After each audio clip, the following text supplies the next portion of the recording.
Buenas tardes, mi nombre es Nicole Daniela Calambas Falta, soy estudiante de la Universidad Nacional Abierta y a Distancia, inscrita en el programa de Administración en Salud. El día de hoy conoceremos sobre las biomoléculas orgánicas. Moléculas orgánicas.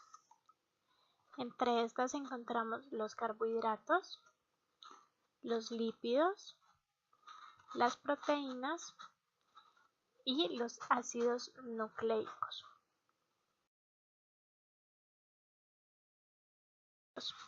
Los carbohidratos han recibido diferentes nombres, entre otros. Los conocemos como hidrato de carbono o carbohidratos, glícidos o glúcidos y como sacáridos. Los carbohidratos se pueden definir químicamente como derivados aldehídos o cetónicos de alcoholes superiores polivalentes o como compuestos que por hidrólisis dan estos derivados.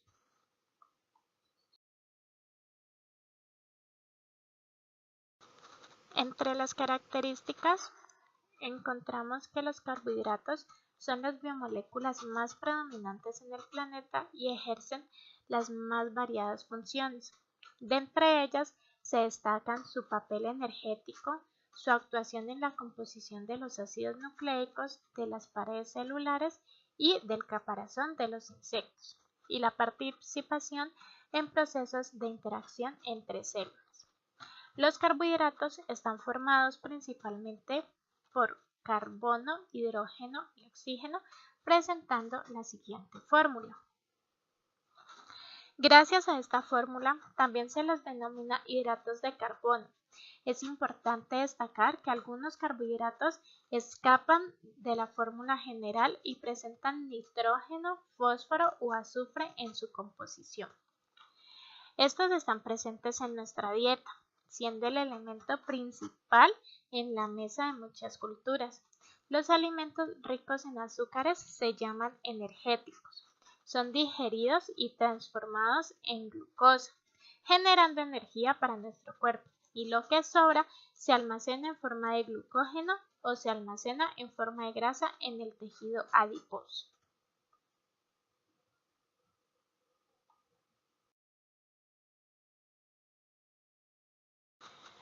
Este grupo de sustancias de gran interés biológico pueden clasificarse en monosacáridos, que tienen pesos moleculares bajos, no pueden hidrolizarse a moléculas más sencillas. Pueden subdividirse atendiendo el número de átomos de carbono que forman su molécula en tetrosas, pentosas, hexosas, heptosas u octosas, y estas a su vez en aldosas o cetosas, según contengan el grupo aldehídico o cetónico.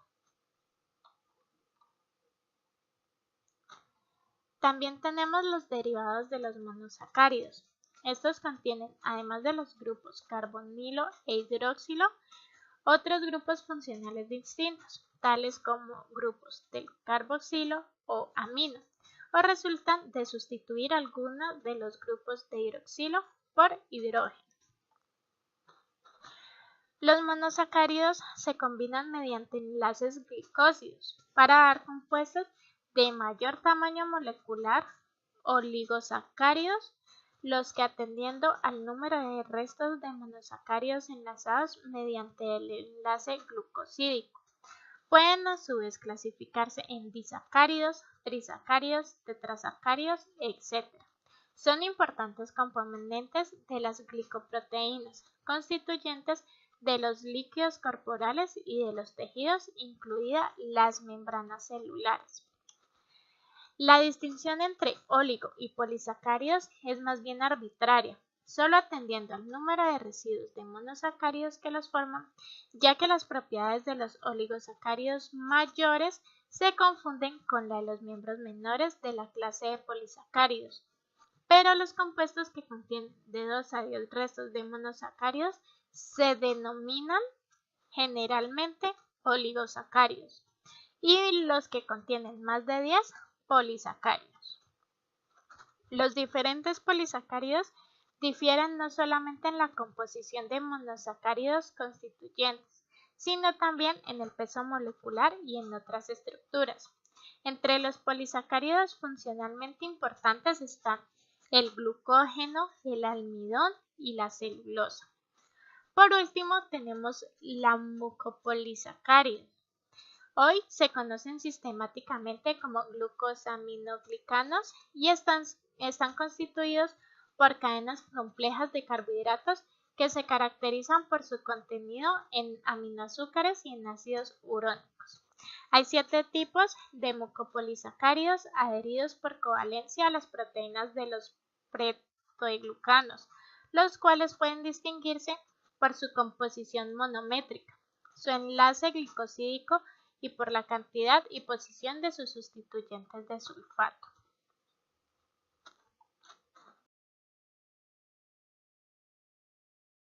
Las funciones. Encontramos hidratos de carbono en los seres vivos cumpliendo en general alguna de las siguientes funciones.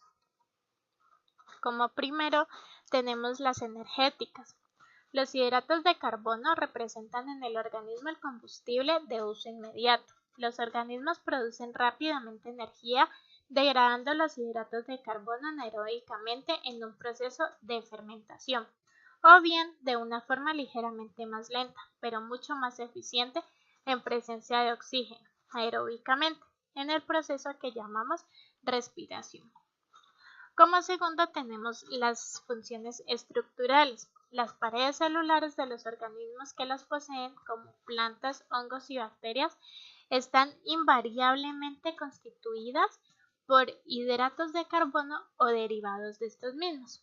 La molécula orgánica más abundante de toda la biosfera es un hidrato de carbono que forma parte de la pared celular de las células vegetales, la celulosa. Como tercera y última función, encontramos las informativas. El transporte de información no es una función exclusiva de los ácidos nucleicos o las proteínas. Existen funciones de información ligadas a los hidratos de carbono y en particular a los glicoconjugados carbohidratolípidos, más conocidos o llamados como glicolípidos, o los carbohidratoproteínas, más conocidas como las glicoproteínas. Considerando los hidratos de carbono desde un punto de vista evolutivo, filogenético, la función más general es sin lugar a duda la energética. Todas las células vivas conocidas son capaces de degradar fermentivamente la glucosa para poder producir energía, lo cual indica la antigüedad filogenética de esta función.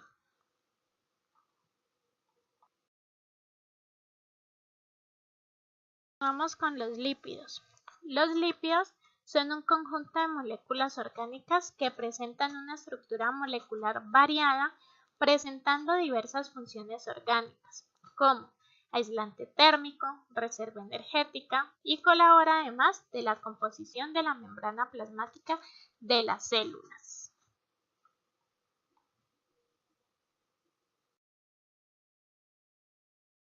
Entre las características encontramos que reservan energía, funcionan como aislante térmico, favorecen la absorción de vitaminas, son fuente de ácidos grasos, son sustancias que presentan baja polaridad y se caracterizan por ser insolubles en solventes polares y solubles en solventes orgánicos apolares. Por ejemplo, son insolubles en agua a temperatura ambiente, pero solubles en compuestos o disolventes orgánicos como el alcohol, el éter, el cloroformo y la acetona. Estas sustancias son de naturaleza hidrofóbica. En pocas palabras, el rechazo al agua.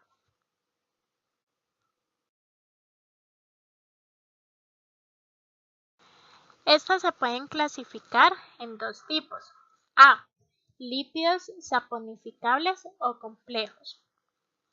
Al someterse a hidrólisis alcalina, se convierten en jabones, los cuales son hidrosolubles por haberse convertido en sales. Son aquellos que contienen en su estructura ácidos grasos.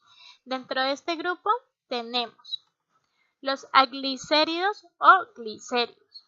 Estos lípidos complejos son esteres de ácidos grasos con un trialcohol, que es la glicerina.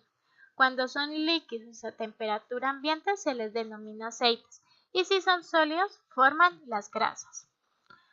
Los fosfoglicéridos. Estos compuestos tienen como componente básico una molécula de glicerol con la que se esterifica un ácido fosfórico en el carbono y dos ácidos de cadena larga en los carbonos 1 y 2 restantes. Esfingolípidos. El aminoalcohol, esfingosina, constituye la base de otra serie de lípidos de membrana. Las lipoproteínas son lípidos asociados a ciertas proteínas específicas. Según su función fisiológica, esta se divide en dos. Una, lipoproteína de membrana, que son importantes para el mantenimiento estructural de la célula. Y dos, las lipoproteínas transportadoras, que actúan de vehículos para el transporte de lípidos por el torrente sanguíneo. Por último encontramos las ceras. Son también esteres. Su componente alcohólico no es la glicerina ni la esfingosina.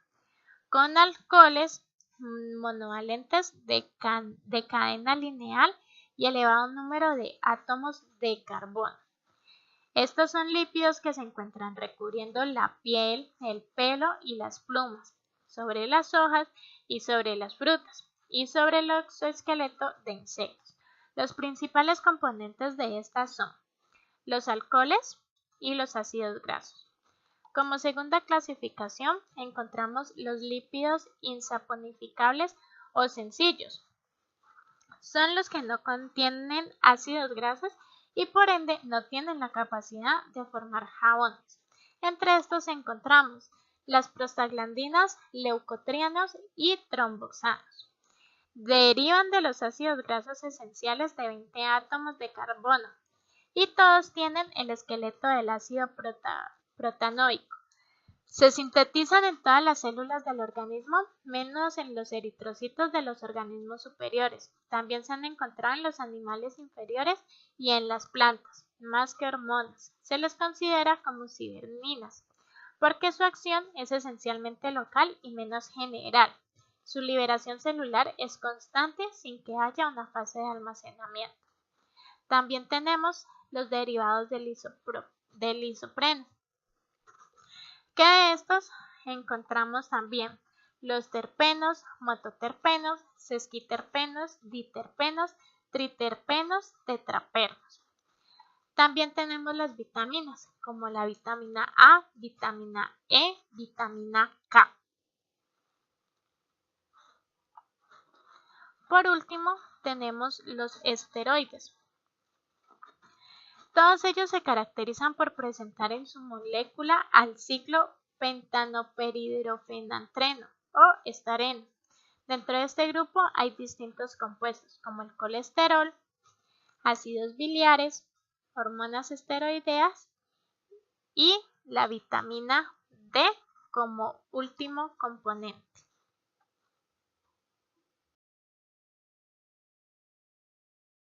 Las funciones biológicas son muy diversas, pero se pueden reunir en los siguientes pasos.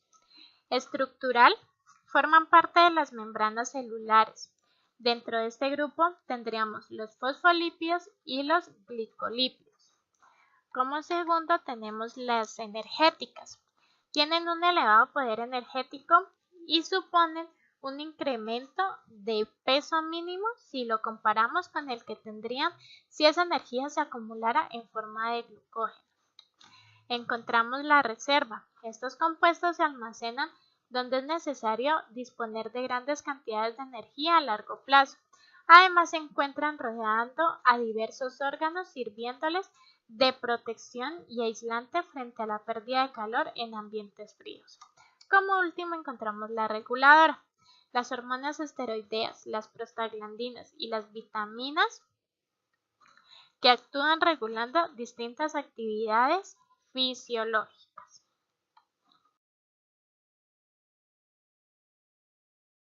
Con los ácidos nucleicos.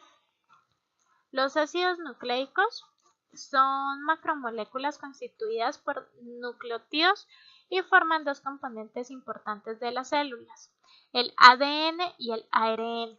Estos reciben esa denominación por el hecho de poseer carácter ácido y porque se encuentran en el núcleo de la célula. Los nucleótidos están formados por tres unidades fundamentales: bases nitrogenadas, una OSA y ácido fosfórico.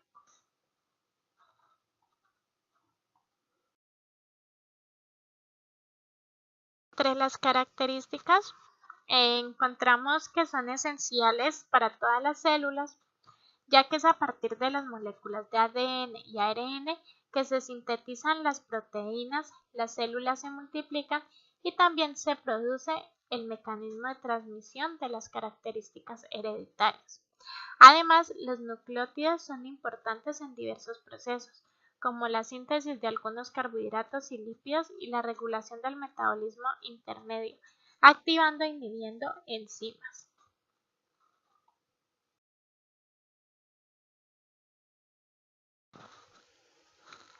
De acuerdo a la composición química, los ácidos nucleicos se clasifican en ácidos desoxirribonucleicos, ADN, que se encuentran residiendo en el núcleo celular y algunos organelos, y en ácidos ribonucleicos, ARN, que actúan en el citoplasma. Se conoce con considerable detalle la estructura y función de los dos tipos de ácidos.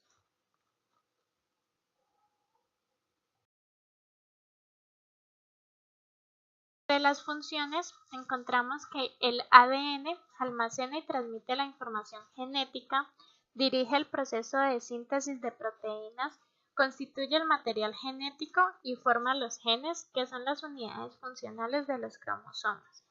Y el ARN ejecuta las órdenes contenidas en el ADN y se encarga de sintetizar las proteínas.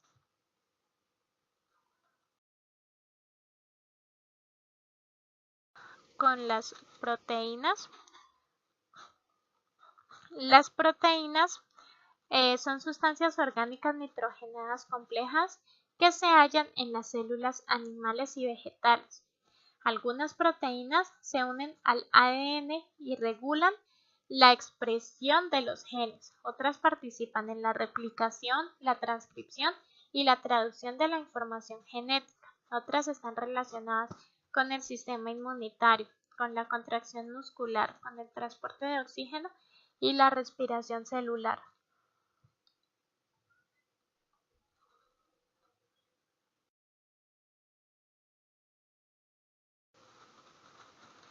Entre las características encontramos que el peso molecular de las proteínas varía entre 5.000 y varios millones. Consta de 20 aminoácidos unidos por enlaces peptídicos. Son muy reactivas porque tienen muchas cadenas laterales con restos de aminoácidos con grupos aniónicos o catiónicos. En las proteínas globulares solubles, las cadenas peptídicas están plegadas formando estructuras complejas. Como su formación se mantiene por fuerzas débiles, es fácilmente alterada por un ligero cambio de pH, temperatura o disolventes. La hidrólisis de una proteína realizada por medio de ácidos, bases o enzimas conduce a la obtención de moléculas más pequeñas. Si se efectúa la hidrólisis total, se obtienen los aminoácidos que la componen.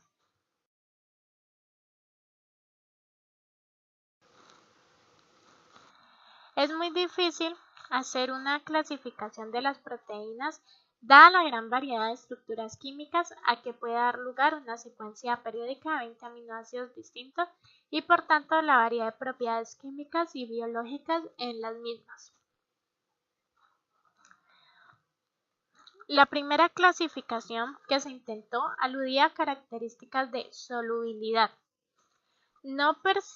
Esta no persistió, pero sin embargo se conservaron algunos nombres de las proteínas. Así, un grupo estaba constituido por las albúminas, que son la categoría más soluble de las proteínas, siéndolo por ejemplo en agua destilada. Las globulinas tienen una solubilidad parecida, pero no en agua destilada. Las prolaminas son proteínas solubles en alcohol. Las glutelinas solo son solubles en ácido base. Y las escletoproteínas son aquellas proteínas insolubles en la gran mayoría de los solventes. En cuanto a su forma molecular, las proteínas pueden ser globulares, en las que la cadena polipeptídica aparece enrollada sobre sí misma, dando lugar en una estructura más o menos esférica y compacta, o fibrosa, en los que una dimensión es predominante sobre las demás. Estas últimas suelen tener ante todo funciones estructurales. Y existen proteínas que constan de varias cadenas polipeptídicas. Son las proteínas oligoméricas, de las que también decimos que tienen estructura cuaternaria. Otras, por el contrario, constan de un solo polipeptídico y son las proteínas monoméricas.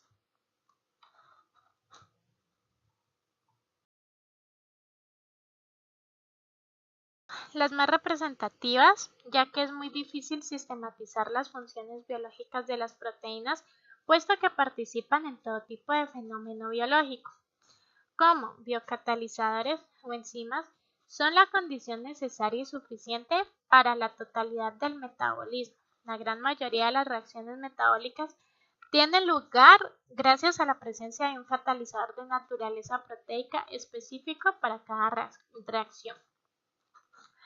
Todas las funciones de motilidad en los seres vivos están relacionadas con las proteínas, la actina y la miosina de los músculos, como por ejemplo, y las proteínas de los microtúbulos, entre otras. Una variadísima gama de otras funciones altamente específicas, como por ejemplo las glicoproteínas anticoagulantes de ciertos animales marinos. Y la defensa de los seres vivos se organiza siempre en el sentido de discriminar lo propio de lo extraño. En todos los mecanismos de defensa que se conocen a lo largo de la escala fisiológica, las proteínas juegan un papel fundamental, tanto en los sistemas de restricción bacteriana como en las defensas específicas de los vertebrados superiores. Las proteínas son las moléculas efectoras por excelencia.